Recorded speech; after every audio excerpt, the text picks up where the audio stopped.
The police could be like really nice. Their guns could be shooting bubbles, and their baton could be made out of, I don't know, jello. Even though they would be really nice, and when they arrest me, instead of, you know, hitting me or handcuffing me, they tickle me. And you know, if cops tickle me, I'll still criticize them, even if they're really nice about it.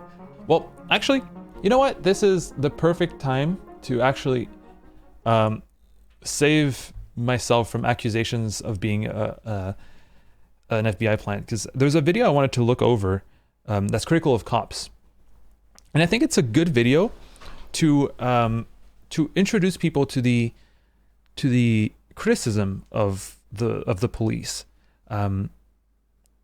I've had this discussion before, and sometimes it feels like it's harder to criticize the police and to get people on board in criticizing the police than it is to get people on board to criticize capitalism, because you know, people are so, I don't know how to say it.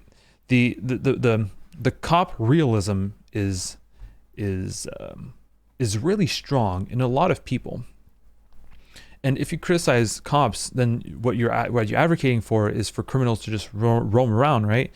And a lot of people will say a lot of cops are actually really, really nice. It's, you know, it's you're just generalizing cops.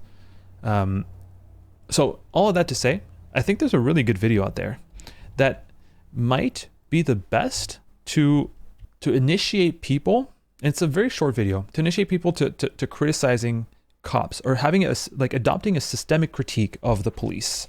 So let me put my earphones on so I can listen at the same time as you. And it might sound like really dumb, but I'm being serious here, okay? It's not any movement. No, it's not Black Lives Matter. Hey, there, I'm uncensoring chat. Chat, you are free. Exactly. Narrow is completely right. A lot of folks don't see that police exist in function, even if not intent, to protect the interests of the elite class. And regardless of the individual, their system enforces it. Yeah, I add this criticism to the script on Animal Farm, and the function of the police is always to protect people in power. And in our system, people in power are the rich. And you know, also protecting their privileges. If we were in a system that put people in power, put old people in power, what cops would do is protect the privileges and, you know, the power of old people. That would be called a gerontocracy. Yeah, that's something that I meant to talk to with Anarch _ person called underscore. Very often protests will reveal to you the political and function of the police, but very often people are not necessarily confronted with that unless you go to protests. And if you go to protests, you're already pretty critical of the police usually. Unless you go to protests, you don't see the political forms of capitalism inherently, and you probably don't read on systemic criticisms of the police either. So how can you confront people with that criticism? Yeah, of course. I have Patrick McDermott. Are you talking about Skip Intro? A series on propaganda. Before we look into the video, let me show you Skip Intro. I really like Skip Intro. Skip Intro has a series on propaganda, and it was actually in talking with him that I said, like, it feels like sometimes it's harder to criticize cops with, like, you know, your normal liberal than it is to criticize capitalism. People are more critical of capitalism than they are critical of cops. It was actually with him that we talked about that. Yeah, great videos analyzing shows. Apparently, he watched every show possible to watch in the history of humanity, every TV show, which is very, very impressive and commendable. So he's talking from a pretty strong authority, and I would recommend his videos. All right. No.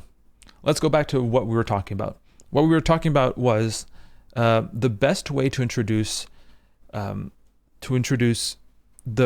systemic criticism of the police to what normally some people would call normies, right?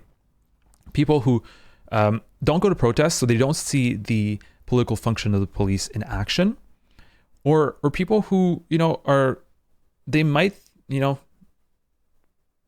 be receptive to the criticism of the police, or maybe they outright reject it as something generalizing a few bad apples, things like that.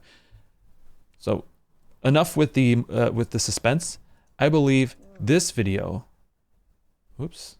All right. I believe this video is one of the best rhetorical Building your techniques. online business? Go to Wix.com. Not sponsored by Wix, all right? This is not the video I wanted.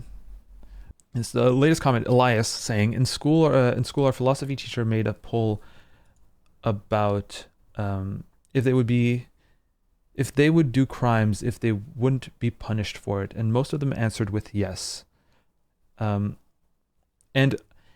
I understand that because there's an incentive to do crime in a world ruled by competition, obviously. But it's very strange to me. I'm not sure how much people, like, if people actually who say yes would actually do it. If they just say yes because they're not thinking about it, or if they say yes because they actually think, yes, I will do, antisocial behavior or do crime. One thing I think is really funny is, for example, Christians who say, hey, atheists, checkmate atheists, if you don't have God, what stops you from killing someone, right? And the whole idea that, you need God to prevent you from killing someone, and that if there wasn't any God, you'd be okay with killing someone, that you need someone to stop you from killing someone in order for you to not do it, is kind of very scary. And I don't believe that's the case. A lot of people who believe that that the police is the thing that stops them from doing crime, I don't even know if they actually believe that, for the same reason that someone who says, oh, if there's no God, I don't mind, I could kill someone, I could break someone's knees, who cares, there's no God, there's no morality. But if that person for some reason comes to the realization that God doesn't exist, do you think that they'll start killing people or busting kneecaps? I don't think so. I think people say that because inherently they have this feeling that they're stopped from doing antisocial crimes or antisocial actions or crimes because of a higher power. But you take the higher power away and they still don't do it. Because perhaps they don't even know their own internal motivations. At least that's what it's like a bit of a self-report in it. Yeah, exactly. But is it true that there would be, a lot of people would do crimes if they weren't punished? Yes, I do believe that. I do believe there, if people are not punished, if people's needs are not met, or if people's needs are met only if they do jobs that they hate, they will steal, they will do things that are, not ethical, because the alternative is doing something that really fucking sucks, right? And we're not offering a better alternative to crime. But if you actually want to reduce crime, perhaps the police is not the solution, and that's what a lot of people would say. Which brings us to the video that I want to talk about. Here, it's called Lisa Simpson Visits a Police Station, right? The reason why it might appeal to normies is because if the Simpsons say it, then it must be true, right? The Simpsons are so great at predicting the future. The Simpsons are they're the voice of the common people, I imagine. And it's such a normie show that if it does say a political, statement, no matter what the context is, it can be pretty I don't know how to say persuasive, because it's such a normalized show. It's such a, like I said, a normie show. All right, so listen to what Lisa says here. And that's the drunk tank, and this is Mommy's desk. Mom, I know your intentions are good, but aren't the police a protective force that maintains the status quo for the wealthy elites? Don't you think we ought to attack the roots of social problems instead of jamming people into overcrowded prisons? Look, Lisa, it's McGriff, the crime dog. Hello, Lisa. Help me bite crime. Ruff, ruff. Have you seen this?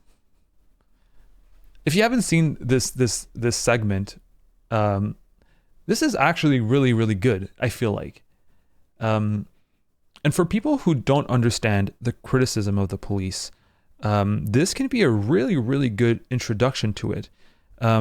When I criticize the police to people who don't understand the criticism of the police, they'll go as far as sending me videos of like a cop doing a good deed with an elderly person and say, hey, look, you're crazy for thinking that the police is a bad institution. Look at this cop helping out an elderly lady, right?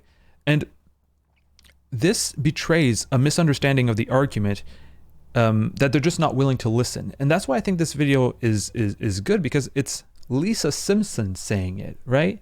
So then you might be more receptive to hearing what Lisa Simpson has to say. And what she has to say is actually kind of also tempered, right? Yeah. But Sean, what about that time when a cop was playing basketball with some kids, right? The tempered measure, she starts off by saying this, which is very, very important to understand the systemic critiques of the police. And I think that opening with this is actually a good rhetorical skill that Lisa is exhibiting here. Mom, I know your intentions are good, but aren't the police a protective force that maintains the status quo for the wealthy elites? Saying that, yes, I understand that you have good intentions, right? Is starting off with already not only giving charity, but also understanding that here the criticism is not individualized. It's not individual cops. My criticism of the police is not to say that your intentions are bad and that you just want to murder marginalized people. My criticism is that you are maybe some of you want to do that, but the criticism doesn't belie in that assumption. The criticism is when we're talking about protecting the status quo for the wealthy elite. And that's what Lisa is saying. So I know you're well-intentioned, but aren't you just protecting the status quo for the wealthy elite? So your individual action, your individual traits as a cop isn't taken away from my criticism of it, right? You're well-intentioned. You want to protect the community. You want to do the best. She's taking the best example of what a cop should be. She's not picking at the lower ending, the low hanging fruit. If cops would be justifiable, it would be Marge, probably someone who's very well intentioned, that wants to protect the community, that wants to, stop crime or whatever. And then she says, you're actually enforcing the will or the status quo pushed by the wealthy elite. So she's adding an element of class criticism here. And then she goes on beyond that, and let's listen to what she has to say. Wealthy elites, don't you think we ought to attack the roots of social problems instead of jamming people into overcrowded prisons? And then she advocates with a positive claim. It's not just criticizing the police. It's saying that we should attack the roots of social problems.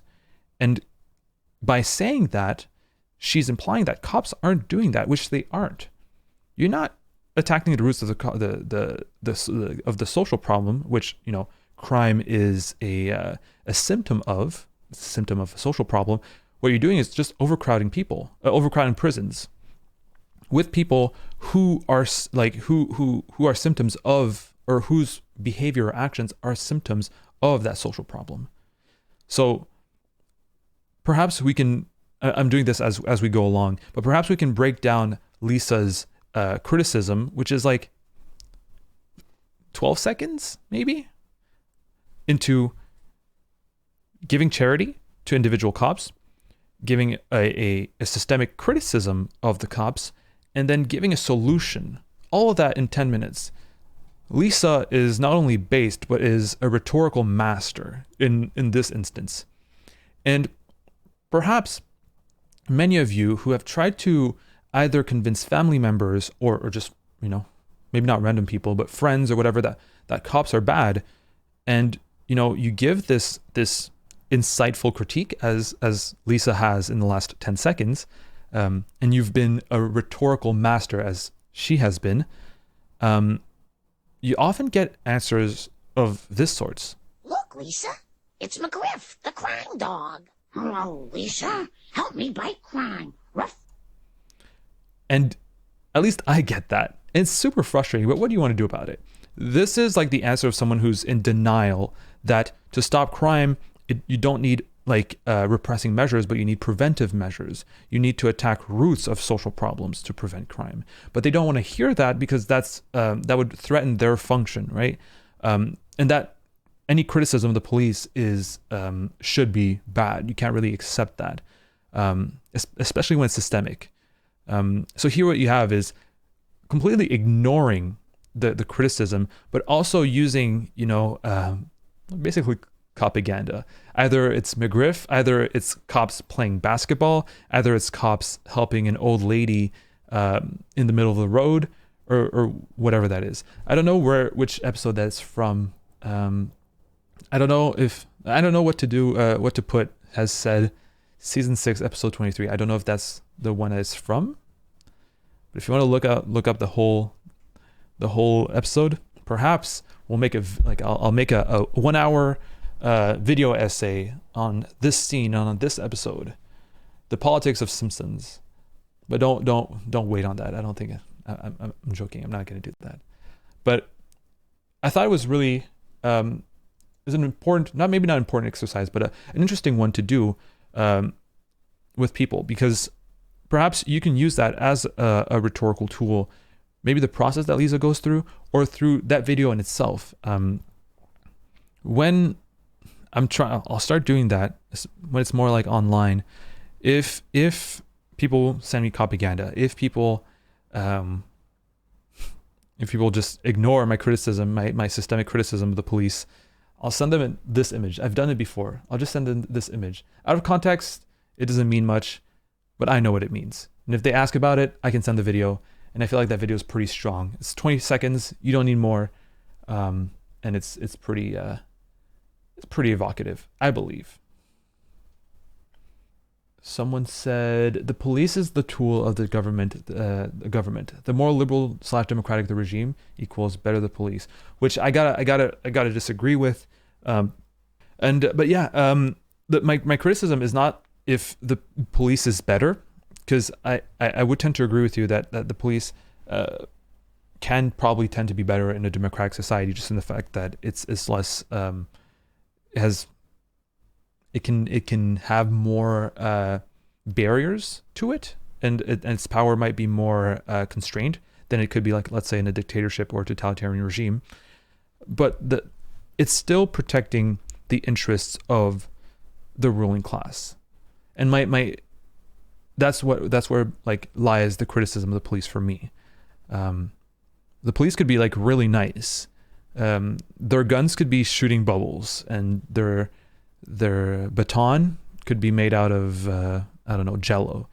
But their function, even though they would be really nice, and when they arrest me, instead of hitting me or handcuffing me, they tickle me, and if cops tickle me, I'll still criticize them, even if they're really nice about it, because what they're doing is reinforcing the laws of people who are making these laws to protect their power and protect their privileges. At least that's the framework through which I'm looking at it. That's the framework through which a lot of people criticize cops for.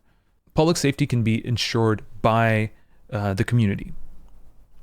And that's one argument that is very interesting coming from Malatesta and Anarchy, the video I made on the canvas, is the whole idea that very often when public security is taken as a responsibility of the state, then in that case, what you have is people, your neighbors, the community, not taking into their hands, the protection of the community, because the cops are doing it. It's the cops' job. And we do that for many, many different things. When it comes to cleaning cleaning our community, very often, because it's the job of the state to clean the community, we don't necessarily do it ourselves because we are relieved of that burden in a way. Same thing for governing, right? We elect people to govern for us, and therefore, because we do that, we are relieved from the burden of governing.